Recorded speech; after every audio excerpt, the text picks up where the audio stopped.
Ang programang ito ay rated SPG. Striktong patnubay at gabay ng magulang ang kailangan. Maaaring may masiselang tema, lengguwahe, karahasan, sexual, horror o droga na hindi angkop.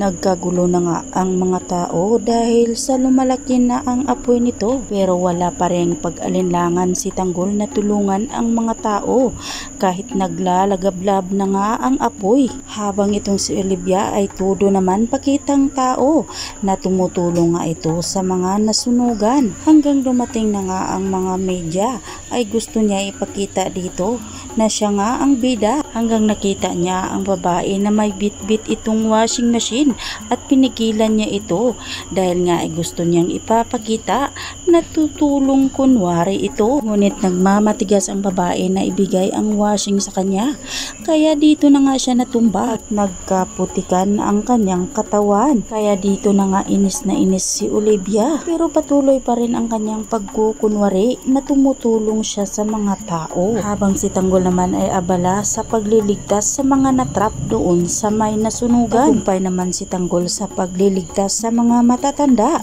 ngunit ng paglabas nito ay may lumapit sa kanya na isang babae dahil gusto nga ipaligtas sa kanya ang anak nitong sanggol. Humanap ng paraan si Tanggol upang maakyat niya ang pangalawang palapag at nandoon na nga siya sa loob. Hinanap niya ang sanggol at nang makita nga niya ito, walang pag-alinlangan na binitbit ito ni Tanggol. Kaya dito na nga siya kumuha ng kumot at inulublob ito sa balde na may tubig. At dito na nga niya haharapin ang naglalagablab na apoy. Ngunit parang hindi nga ata makayanan ni Tanggol dahil parang nawala na nga ito ng hininga. Kaya dito na nga niya naisipan na magdasal at tinawag niya si Poong Nazareno na tutulungan nga silang dalawa kasama ang bitbit niyang sanggol. Makakalabas kaya si Tanggol kasama ang sanggol? Kaya naman mga kaibigan, aabangan natin yan ang mga susunod pang mga kaganapan dito lang sa paborito nating palabas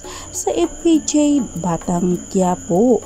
At huwag po sana ninyong kalimutan na i-like, i-share at pahingin na rin ng isang subscribe. Maraming salamat!